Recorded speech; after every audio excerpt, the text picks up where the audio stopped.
Selamat datang di Baby Bebas. Bebas bicara, bebas bahasa. Assalamualaikum warahmatullahi wabarakatuh. Selamat sore. Selamat berjumpa lagi bersama kami Baby Bebas bicara, bebas bahasan.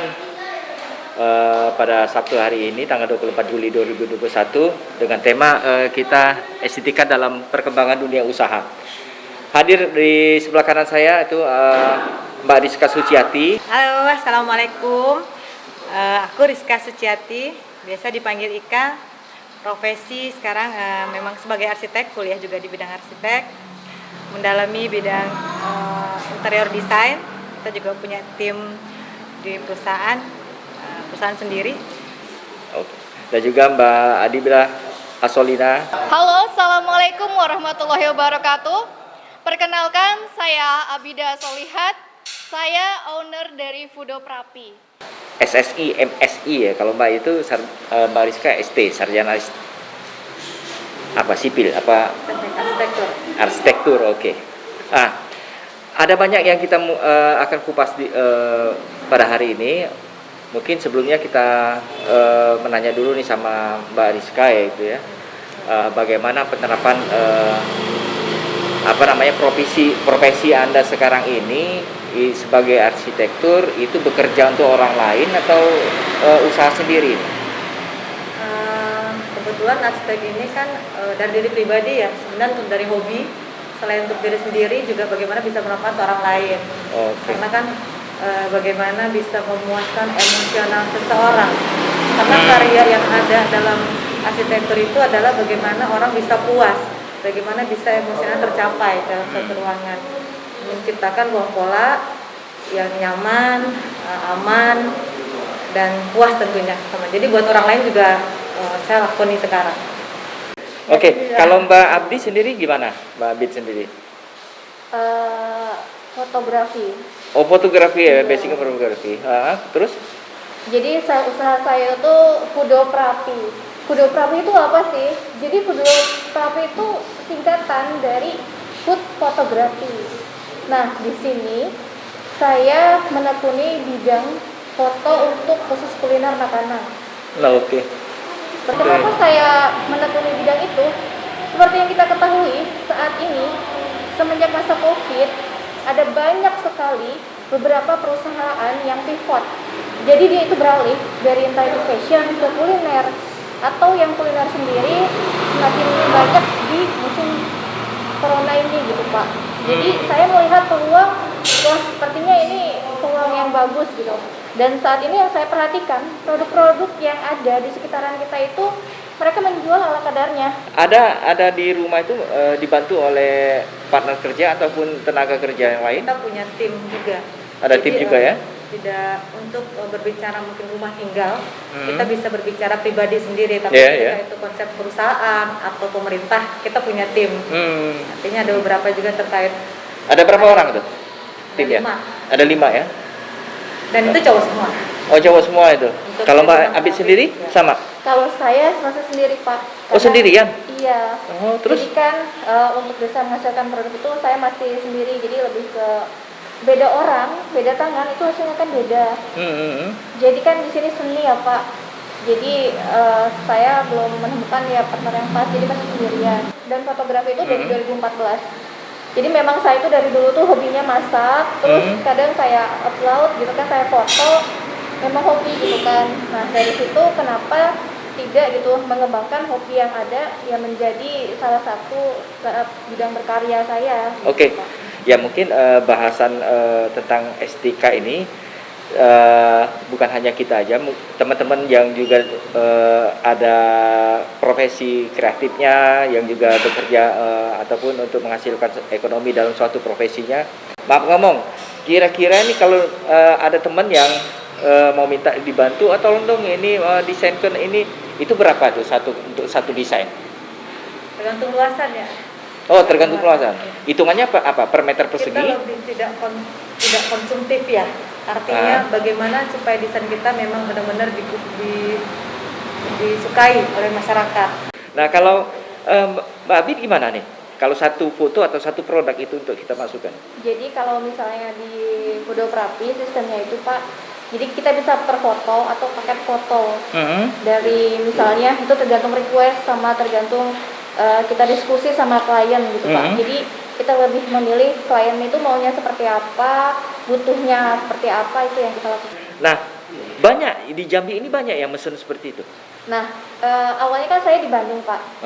Jadi ketika di Bandung itu yang saya rasakan orang memang seperti mencari kita. Nah, ketika saya ke Jambi, di sana itu kalau di sana itu orang yang mencari Mbak ya? Iya. Kalau di sini? Nah, ketika saya ke Jambi ada banyak perbedaan. Jadi yang saya rasakan itu ketika kita tawarkan pun belum tentu mau Pak. Jadi lebih kepada kesadaran dan edukasi pentingnya foto produk masih kurang di sini. Iya. Kalau Mbak Rizka gimana? Apakah mencari atau dicari ini untuk sementara waktu ini? Kebetulan memang sudah di branding mungkin ya Pak ya. Jadi rekan ketika mereka butuh interior, fasad, nyari yang kita memang gitu. Oh hebat juga ya. Cuma kadang kita aja tergantung waktu dan pengaturan jadwal ini ya Pak ya. Memang pernah dari perkantoran atau dari swasta pemerintah yang minta bantuan? Ya, dari pemerintahan? Kalau dari pemerintahan kemarin ada juga sih. Ada juga ya. Nah, supaya profesi yang Anda gelutin ini untuk bertahan, seperti apa kiatnya yang selama ini dilakukan? Dari Mbak Rizka dulu deh. Tes lebih ke ini ya, pemuasan rekanan ya. Terus kita juga perkenalkan kayak fasad-fasad lewat publikasi mungkin kita. Kayak sekarang kan update status, mereka bisa lihat, oh ini ada kerjaan ini bagus gambarnya, nanti mereka akan bertanya. Terus dengan apa? Dengan komunitas-komunitas juga mungkin.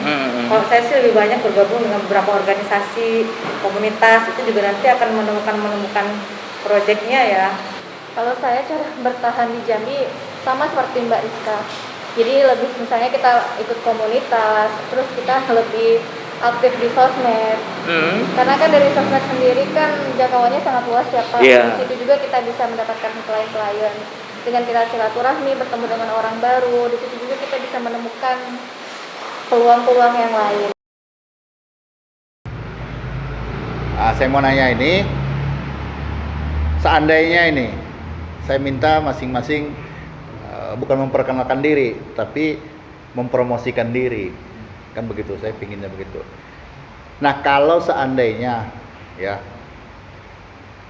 Mbak Rizka mendapat 2 atau lebih penawaran di waktu yang hampir bersamaan, paham ya Mbak ya, misalnya. Oke, satu penawaran dari sisi pemerintah misalnya, yang satu dari sisi swasta, begitu. Saya mau tanya, latar belakang Mbak ngambil keputusan itu, misalnya milih A atau milih B itu lebih didasarkan apa? Kenyamanan kerja. Itu tuh. Nanti saya minta tolong Mbak jawab dasarnya yang mana, begitu kan? Nah itu yang saya pingin Mbak Rizka jawab, karena kita ini masing-masing punya ranah, masing-masing punya pilihan, begitu. Nah, Anda ini kan masih terbilang muda, kan begitu. Kita berharap ya Bang Jeb, mereka ini jadi inspirator, jadi inspirasi bagi adik-adik yang begitu kan. Nah, juga menjadi rambu, begitu. Kira-kira santai saja Mbak, kita di Baby Beba memang begitu, kita jelaskan apa adanya, yang ini nggak usah ambil, yang ini kurangi, hindari, begitu. Itu apa kiat-kiatnya. Dan kalau saya bilang tadi misalnya ada 2, 3 lebih penawaran di waktu yang hampir bersamaan, apakah itu sama-sama swasta ataukah itu antara swasta dan pemerintah, silakan dijawab Mbak Rizka, pilihannya yang mana, latar belakang apa yang paling Mbak gunakan gitu. Monggo silakan. Ini artinya dari swasta dan dari pemerintahan. Memang kita yang melatar belakang kita mengambil proyek itu adalah kenyamanan bekerja.